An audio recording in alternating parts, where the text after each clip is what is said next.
जन्माद्यस्य यतोऽन्वयादितरतः चार्थे सुभिज्ञस्वरा तेने ब्रह्महृदायादिकवये मह्यन्ति यत्सूरया तेजो वारिमृदां यथा विनिमयो यत्र त्रिसर्गो वृषा धाम्ना स्वेन सदा निरस्तकुहकं सत्यं परं धीमहि। श्रीमद् भागवत महापुराण एक ऐसा एक ग्रंथ है जिसमें किसी भी देवी देवता की वंदना नहीं है। अगर इसमें राम जी की वंदना करते ये राम का ग्रंथ हो जाता, कृष्ण जी की वंदना करते कृष्ण का ग्रंथ हो जाता, शिव की वंदना करते तो शिव का ग्रंथ कहा जाता। लेकिन भागवत में सत्यम परम धीमहि सत्यम सच्चिदानंदम, ये सत्य से परे ग्रंथ है। हमारे जीवन को सत्यता पर लाने वाला ग्रंथ है। हमारे जीवन को सत्य स्वरूप परम तत्व परमात्मा से मिलाने वाला ग्रंथ है। और इस ग्रंथ में सत्य की वंदना की गई हो, इसलिए हिंदू सत्य सनातन वालों का ग्रंथ है। हमारा परमात्मा ऐसा है, तेने ब्रह्म हृदयादिकवये मह्यन्ति यत्सूरया। इस ग्रंथ का शुभारंभ जन्माद्यस्यतः वेदों के सूत्र से ही इस ग्रंथ का विभाजन किया गया है ना। ब्रह्म सूत्र अथा तो ब्रह्म जिज्ञासा, ये भागवत महापुराण। ये भागवत क्या है कहते हैं, मेरे गुरुजी ने जैसे पढ़ाया, एक बार वेद व्यास जी महाराज ने भागवत रचना करी, नारायण को दिखाई। नारायण ने पूछा ये क्या है? बोले गुरुजी आपकी ही पुराण है ये। बोले मतलब इसका क्या है? बोले कि भगवत्या प्रोक्तम भागवतम, भगवान का कहा हुआ शब्द, भगवान की कही हुई लीला ही भागवत है। अपने सिग्नेचर कर दो। नारायण ने सिग्नेचर कर दिए। लक्ष्मी जी मुंह टेढ़ा करके बैठ गए, मैं नहीं करूंगा, हमारा नाम का है। बोले महारानी बीच में है, भगवती प्रोक्तम या भगवत्या प्रोक्तम भागवतम। तो लक्ष्मी जी बोले एक बात बताओ, हमारा शुरू में काम है कि बाद में? हाँ बोले हमारा शुरू में। हाँ? अब सोनी जी का टेंट किया तो 1 लाख पहले से एक्स्ट्रा देना पड़ता। कहा भैया कार्ड छपाए तो पहले से लक्ष्मी की जरूरत है, कलश खरीदे तो लक्ष्मी की जरूरत, जनरेटर में तेल बनने तो लक्ष्मी की जरूरत, संगीत वाले आने तो उन्हें पहले से एक्स्ट्रा पैसा भेजने, टिकट के पैसा तो लक्ष्मी की आवश्यकता। पंडित जी बैठे यज्ञ करने आए, आचार्य बनकर आए तो ये भी तो दक्षिणा लेंगे, तो बिना दक्षिणा के लक्ष्मी जी बोले तो हमें पहले बिठा रहा हूँ। हाँ भैया पहले बिठाने। बोले ठीक है, भगवती प्रोक्तम भागवतम या भगवत्या प्रोक्तम भागवतम संग में बिठा दिया। लक्ष्मी जी ने कहा मैं ये वचन देती हूँ कि आज से जो भी भागवत कथा कराएगा उसको कभी भी कथा में कमी नहीं आएगी। इसलिए मैं सबसे आगे बैठी हूँ लक्ष्मी। अगर पति की कोई से लड़ाई हो जाए तो पत्नी के आगे कर दो, लड़ाई बंद हो जाए। भगवान कैसे हैं? यतो वा इमानी भूतानि जायन्ते येन जातन्ति जीवन्ति इत प्रत्यन्ति संविशन्ति। उस वो ब्रह्मा कौन सा? आदि कवये ब्रह्मणे। आदि ब्रह्मा को भी जिसने हृदय के अंदर ही वेद वेदांतों का ज्ञान दे दिया, ऐसा हमारा परमात्मा है। यो ब्रह्मणा विदधाति यो पूर्वं वेदास्य प्रतिहोति तस्मै। हम ब्राह्मण देवता जब पढ़ने जाते हैं तो गणानान्त्वा गणपति गुं हवामहे प्रियाणान्त्वा प्रियपति गुं, तो हम लोग कैसे पढ़ाया जाता है? ऐसे नहीं पढ़ते ब्रह्मा जी। ब्रह्मा जी के अंदर तेने ब्रह्म हृदय आदि कवे ब्रह्मणे वेद ज्ञानम वेदानाम सब ज्ञानम ददाति इति ब्रह्मणा ब्राह्मणस्य वेदस्य ज्ञातस्य ब्राह्मणस्य। जिन्होंने वेदों का ज्ञान ब्रह्मा जी को दे दिया, जिनका आदि है न अंत है न मध्य है, तेने ब्रह्म हृदय आदि कवये मुह्यन्ति यत्सूरया। जिनकी कथा, जिनकी लीलाओं को बड़े बड़े विद्वान मोहित हो जाए। भी मोहित हो जाते हो। हम लोग कहते हैं रावण को मारा, काहे मारो। यहाँ तक तो भगवान का वाहन गरुड़ भी संशयात्मक हो जाता है। लक्ष्मी जी कुछ संशय करने लगती हैं। वो कैसा है? तेजो वारी मृदाम यथा विनिमयो यत्तत्ति सर्गो मृषा। किसकी वंदना की है? अथा तो ब्रह्म जिज्ञासा। ये ग्रंथ है ब्रह्म को जानने के लिए, जिस भक्त के अंदर जिज्ञासा उत्पन्न हो जाए, उस ब्रह्म को जानने की जिज्ञासा जो ग्रंथ कराता, उसी को हम भागवत महापुराण कहते हैं। कौन है सत्य स्वरूप परमात्मा? सत्यम सच्चिदानंद स्वरूपम श्री कृष्णम परम परमेश्वरम धीमहि ध्यायेमा। उस कृष्ण की हम वंदना करते हैं जो सच्चिदानंद स्वरूप है, परम परमेश्वर है, परम ब्रह्म है, परम तत्व परमात्मा है। ऐसे श्री कृष्ण सत्य स्वरूप की हम वंदना करते हैं। क्यों कहा जाता है महाराज जी आप श्री कृष्ण को ही वंदन क्यों कर रहे, श्री कृष्ण को ही आप क्यों मान रहे? क्यों भैया? क्योंकि जब हमारे ठाकुर जी 10वें स्कंद की कथा आती है तो गर्भ से स्तुति करने के लिए देवता आते कि नहीं आते? क्या कहते हैं? वो कहाँ कहते हैं? 10वें स्कंद के दूसरे अध्याय के 26वें श्लोक में वेद ब्रह्म की स्तुति करते हैं। कौन से? सत्यव्रतम 10वें स्कंद के 10वें स्कंद दूसरे अध्याय के 26वें श्लोक में भागवत महापुराण कहते हैं, क्योंकि भागवत में भैया श्री कृष्ण को ही सत्य स्वरूप कहा गया। सत्यव्रतम सत्य परम त्रिसत्यम सत्यस्य योनिं निहितं च सत्ये सत्यस्य सत्यामृत सत्य नेत्रम सत्यात्मनिकं त्वां शरणं प्रपन्नाः। सत्यात्मकं त्वां शरणं प्रपन्नाः। कहते हैं वो परमात्मा क्या है? सत्य स्वरूप है, जो जन्म लेते हुए दिखाई देता पर जन्मता नहीं है। ऐसे हमारे परमात्मा हैं। कहते हैं अच्छा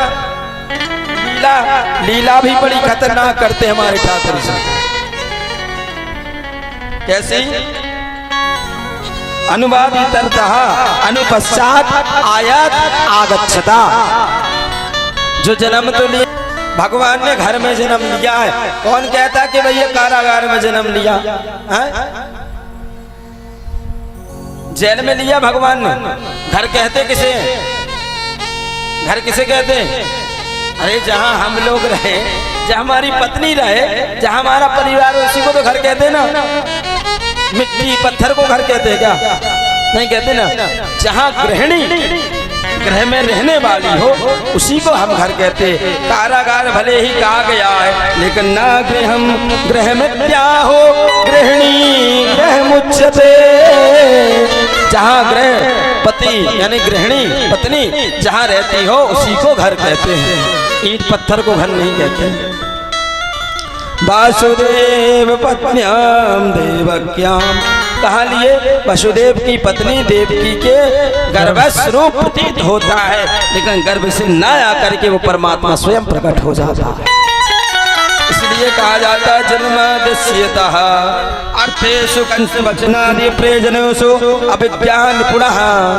जो कारागार में प्रकट होकर के कंस जैसे ऐसे राजा भी उनकी लीला को नहीं समझ पाए। येषु गोपेषु राजते सोवती ईश्वराट। जो किसी को पता भी ना करने दो, अपनी लीला कर ले, वो सत्य स्वरूप हमारा कृष्ण है। बोलो बालाजी महाराज।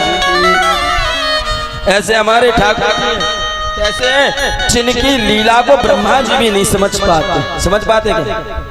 नहीं समझ पाते। क्यों? क्योंकि ब्रह्मा जी जब ठाकुर जी अपने गोप गोवालाओं के साथ लीला करते हैं तो ब्रह्मा जी सोचते ठाकुर जी भोजन करते हैं अपने ग्वाल गोवाल वालाओं के साथ, सखाओं के साथ। तो ब्रह्मा जी कहते हैं ये कोई परमात्मा नहीं हो सकता, ये तो झूठन खा रहा है, हाथ धोकर भी नहीं खा रहा है। ये भगवान के लक्षण है क्या? भगवान नहीं है। तो ब्रह्मा जी ने क्या किया, गोप ग्वाल वालाओं को ले गए, गौ माता को उठा करके ब्रह्मलोक गए, चले गए। ठाकुर जी ने सोचा हमसे कपट, छलने वालों छल रहे, पर छलिया छला न जाएगा, और छलिया को छलने वाला खुद ही छला जाएगा।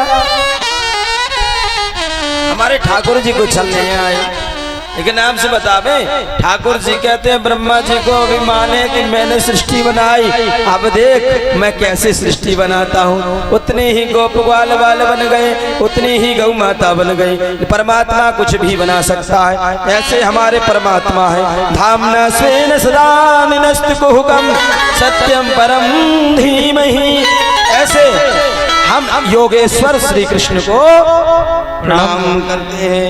देखो आगे कहते हैं भागवत क्या है ये भी बताया है। निगम कल्प तरोर गलितम फलम सुख मुखाद मृत दिव्य संयुतम पिबत भागवतम रसमालयम मुहुरहु रसिका भुवि भावुका। वेद क्या है, भागवत क्या है? वेद वेदांत उपनिषद शास्त्र आदि का सबका निचोड़ ही भागवत कथा है। इससे होता क्या है? तापत्रयोन्मूलनम, तीनों प्रकार के तापों का उन्मूलन हो जाता है।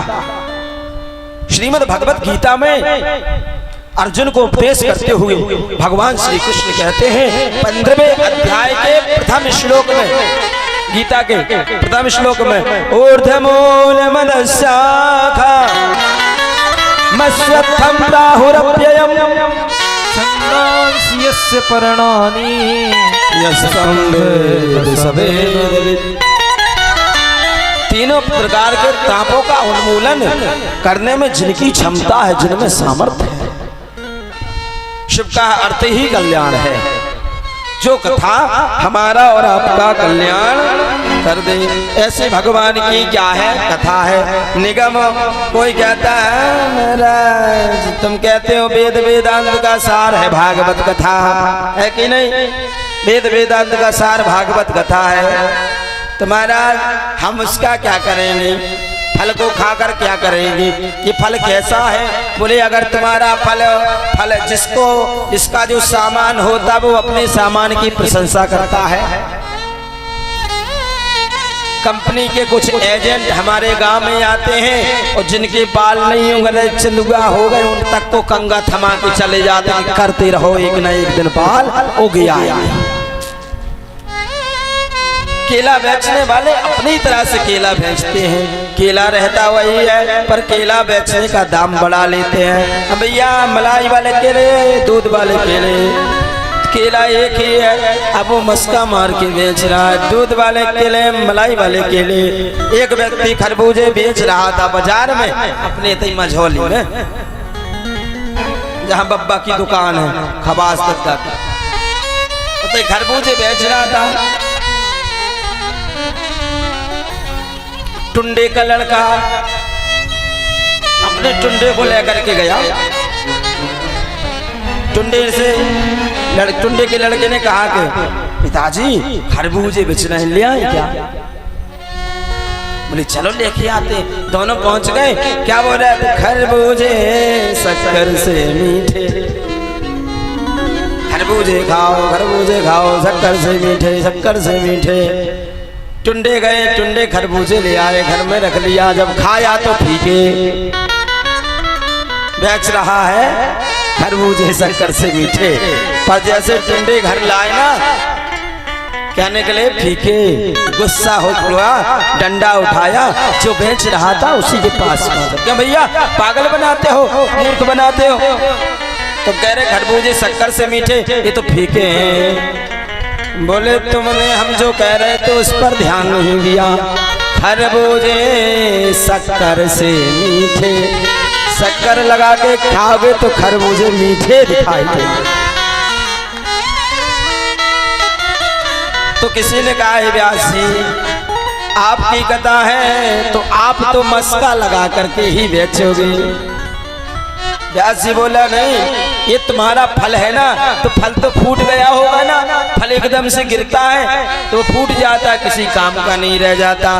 तो हमारे व्यास जी कहते हैं भैया ये फल एकदम से गिरा ही नहीं है, डाली प्रति डाली से आया है ना, ये परंपरा अनुगत फल है, खट्टा फल होगा। व्यास जी बोले कोई तोता फल पे चोंच मार देता तो क्या हो जाता, फल मीठा होता है। अच्छा तो भागवत रूपी फल में किसने चोंच मारी? शुक मुखात द्रव्य संयुतम परमहंस स्वावतार स्वस्वरूप श्री सुखदेव भगवान ने चोंच मार दी। अच्छा ये फल यहाँ तक आया कैसे? बोले परंपरा से। ये भागवत कथा किसके पास थी? बोले नारायण भगवान के पास थी। अच्छा नारायण की शाखा पर थी? बोले हाँ। अच्छा फिर यहाँ तक कैसे आई? बोले नारायण के शाखा पर थी, पर नारायण की शाखा से टपकी तो ब्रह्मा की शाखा पे अटकी, और ब्रह्मा की शाखा पे अटकी, ब्रह्मा की शाखा से फिर टपकी तो नारद की शाखा पे अटकी, नारद की शाखा पे टपकी अटकी, फिर नारद की शाखा से फिर पटकी तो व्यास की शाखा पे अटकी, और व्यास की शाखा पे अटकी तो सुखदेव रूपी शाखा पर पटकी। और सुखदेव भगवान के पास जैसे ये भागवतामृत आया, सुखदेव भगवान ने परीक्षित को माध्यम बना करके यहाँ बैठने वाले की आचार परंपरा को निभाने वाले उन वेद वेदांतों के ज्ञाताओं को, भक्तों को और हिंदू सनातनियों के लिए इस श्रीमद् भागवत रूपी अमृतमय रस का पार ला दिया और समुद्रों की तरह बहा दिया। आओ रस को पाओ, जी भर को पाओ। कब तक पाए? जीवन पर्यंतम, मृत्यु पर्यंतम। जब तक जीवन है तब तक अमृत का पान करते रहो। अच्छा महाराज अधिकारी कौन है? मोहरहो रस का, भूमि भाव का, जो रसिक है जो भाव को जाने। अच्छा महाराज सबको अधिकार नहीं दिया तुमने, सबको देना चाहिए था। बोले सबको क्यों दे? एक लोहारी में टुंडे, भागवत कथा हो रही थी, हमारे पूर्व जन्म की घटना है ये, इसी गांव में। तो टुंडे और मुंडे दोनों लोग पानी पिला रहे थे। इतने में एक मझोली के आए, उन्होंने कहा कि क्यों भैया क्या पिला रहे हो? वो टुंडे जो मुंडे थे वो बुला रहे थे, आओ पानी पी लो, पानी पी लो, प्यासे हो तो पानी पी लो, बहुत अच्छा जल है, अमृत का जल है, शीतल जल है। अब जो आवे प्रेम से पावे, पिएगा कौन? जिसको प्यास होगी। ऐसे ही एक बाबूजी आए बड़े अभिमानी, उनको प्यास नहीं लगी थी, तो टुंडे और मुंडे ने बुलाया, अरे आओ बाबूजी पानी पी लो, पानी पी लो। अब पीना तो नहीं था, आकर के प्रश्नों की झड़ी लगा दी। अच्छा ये पानी कहाँ से लाए हो? तालाब से लाए हो या नाला से लाए हो या बावड़ी से लाए हो या कुएं से लाए हो या नल से लाए हो या नदिया से लाए हो? कहाँ से जल लाए हो? अच्छा बताइए इतने सारे प्रश्न क्यों? क्योंकि प्यास नहीं है। इसलिए व्यास जी महाराज कहते हैं जो हिंदू सनातन धर्म को मानता है ऐसे रसिक और भावुकों को मैं अपने भक्तों को पुकार रहा हूं। और यही बाबूजी अपने मझोली के फंस जाते कहूँ रेगिस्तान में था, तो उनसे को कहा तो प्यास कन के मारे तड़प रहे होते और कोई टुंडे मुंडे वही मिल जाते कि पानी पियोगे बाबूजी? फिर नहीं पूछेंगे छान के भरा, फूंक कर भरा, तालाब का है, नदी का है। हमारे इसलिए व्यास जी कहते हैं ऐसे लोगों की कोई आवश्यकता इस कथा में नहीं है। इसलिए हमने तो केवल उन्हीं को पुकारा है जो वास्तव में भगवत भक्त हैं। और क्या होता है? निर्मत शरणाम शताम। हमारे यहाँ जो हमारे हृदय के अंदर जो काम वासना क्रोध रूपी भरे होते हैं इनको समाप्त आपको निर्मत्सर बना दे, उसी को भागवत कहते हैं। जैसे एक बालक होता है छोटा सा, वो कितना भी माता जी तैयार कर देती हैं, वो जा करके मिट्टी में खेल करके गंदा होकर के आ जाता है, पिताजी के पास जाता है। पिताजी कहते चल नक बहा, पहले स्नान करके आ, पवित्र हो गया। और माँ का स्वभाव जो होता है ना, वो रोटी भी बना रही हो, गंदा भी लड़का गोद में जाके बिठा दे तो रोटी बाद में बनाती, पहले लड़के को साफ सुथरा बना देती है।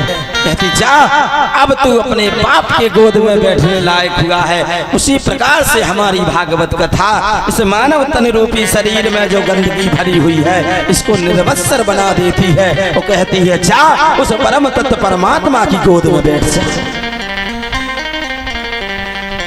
कंचन तजना सहज है, सहज त्रिया का नेह, मान बड़ाई ईर्षा, दुर्लभ तजना नेह। कहते भैया मच्छर और मच्छर दोनों होते तो एक हैं। मच्छर से बचने के लिए मच्छर बाहर से काटता है और मच्छर अंदर से काटता है। मच्छर से बचने के लिए मच्छरदानी में सो जाओ, बच जाओगे, पर मच्छर अंदर से काट रहा है। देखो देखो कितना आगे निकल गया। देखो मेरे घर में दिया नहीं है, इसके घर में ट्यूबलाइट चल रही है। इस बात का दुख है। कोई किसी को दुख नहीं देता है, ना कोई संसार में सुखी है, कोई नहीं है। क्यों पंडित जी? दीन कहे धनवान सुखी, धनवान कहे सुख राजा को भारी, राजा कहे महाराज सुखी, महाराज कहे सुख इंद्र को भारी, इंद्र कहे सुख चतुरानन को, ब्रह्मा कहे सुख विष्णु को भारी। पर गोस्वामी जी बोले तुम ब्रह्मा राव च विष्णु राव च चुप चुप बिल्कुल चुप। कथा भर करते रहे तो भजन नहीं करते। हरि भजन बिना सब जीव दुखार। महाराज जीव बिना सब जीव दुखारी। इस संसार में, इस संसार में कोई किसी को दुख नहीं देता है, ना कोई सुख देता है, कोई नहीं देता। सब अपने दुख से दुखी है। अरे तुम बैठे रहो, तुम जी ना सोची महाराज को रुलाने आए। महाराज को रुलाने नहीं है कथा में कोई, है ना? नहीं तो सास बहू की कथा हो, सार सार कहा जाता है। कोई किसी को दुख नहीं देता, कोई किसी को सुख नहीं देता, लेकिन कब? जब वास्तव में वो अपने आप को भगवान को समर्पित कर देता है तब। कोई सुखी नहीं है। सुखी कौन है? भक्तानां प्रव्रजानां च एको रस विधीयते, मुनिना संत भजनम मुनिरेकांत जीविनः। कौन सुखी है? ऐसा संसार में कोई नहीं है जो अपनी छाती पर हाथ रख के कहे महाराज मैं सुखी हूँ। सब सुखी हैं। सुखी कौन है? जो एकांत में बैठ करके संसार की वासनाओं को त्याग करके एकांत में भगवान का भजन कर रहा है, जिन्हें संसार से ममता नहीं है, संसार से मोह नहीं है, जो एकांत में बैठ करके प्राण को अपान, अपान को प्यान और उदान को समान में मिला करके उस परम तत्व परमात्मा का भजन कर रहा है, केवल वही जीव सुखी है। बाकी सब दुखी। कोई तन दुखी, कोई मन दुखी, कोई धन बिन रहते उदास, थोड़ी थोड़ी सब दुखी, सुखी राम के दास। कोई सुखी, कोई सुखी नहीं है, सब दुखी हैं। इसलिए सुख चाहिए तो भगवान का भजन करो। भगवान का भजन ही सब कुछ है। हम आप भगवान से प्रार्थना करते हैं कि भगवान जाएंगे भजन करेंगे, बल संसार में भजन भूल जाते हैं, खूब प्रार्थना करते हैं। अरे महाराज यही करते रहोगे या ये भी बताओगे? कौन कह रहा है? सोनक जी। अच्छा बताओ महाराज, जो कथा हम सुन रहे हैं ये कथा लिखी किसी? एक बात बता दें, कई लोगों को ये शंकाएं होती हैं कि कथा वेद व्यास जी ने लिखी होती कि नहीं? कि वेद व्यास जी से पहले भागवत नहीं थी। वेद व्यास जी के माध्यम से हमने भागवत को जाना है, क्योंकि हम भगवान तक पहुंचकर नहीं जान सकते ना। तो वेद व्यास को भगवान ने माध्यम बनाया, तो हम आप जाने कि वेद व्यास जी ने भागवत की रचना की।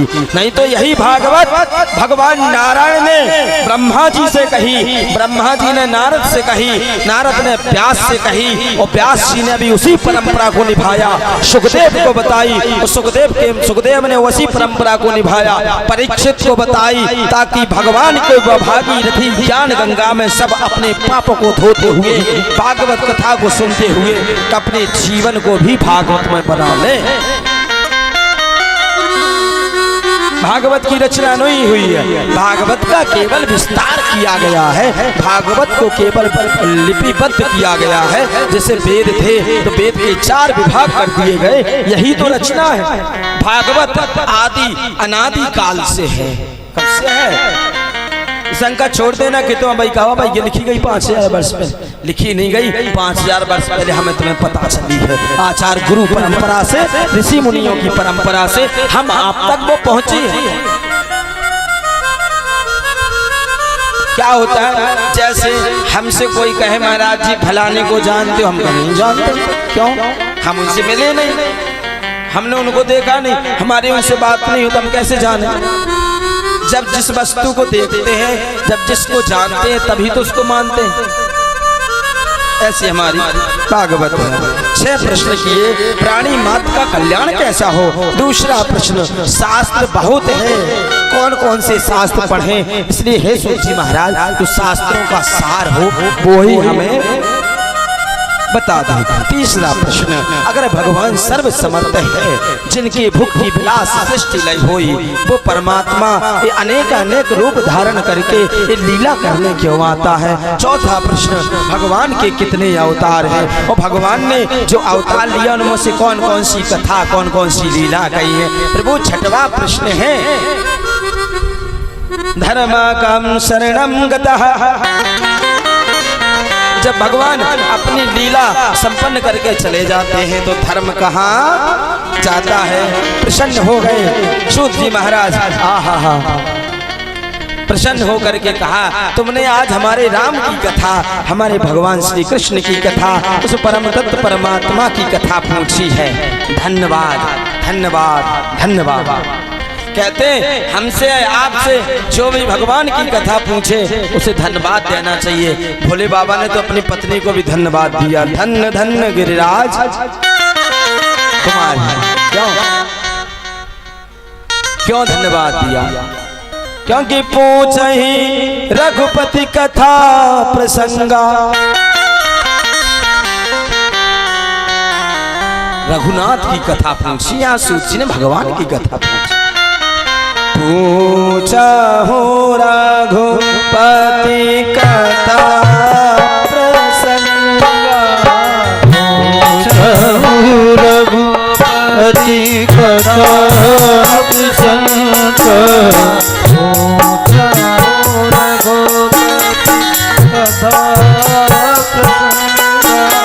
सकल लोक जग पावनी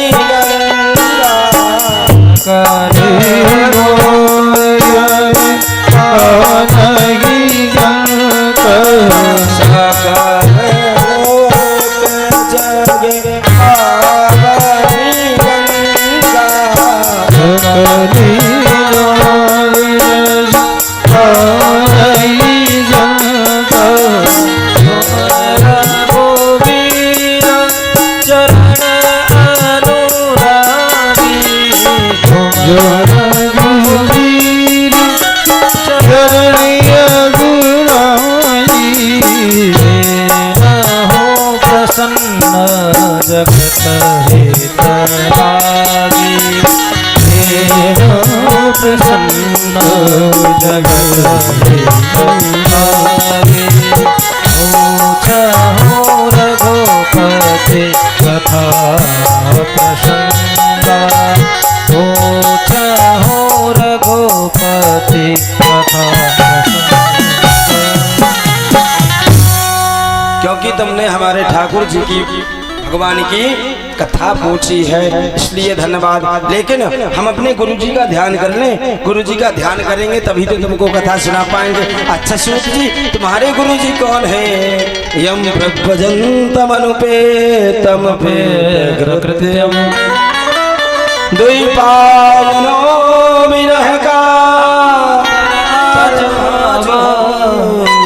पुत्रेति तन्मयतया तम सर्वभूत हृदयं मुनिमानतोऽस्मि। कहते हैं हम अपने गुरुजी का ध्यान करना चाहते हैं। इसके अब जिनके गुरुजी हो तो तुम भी अपने अपने गुरुजी को ध्यान कर लियो। द्वारन द्वारन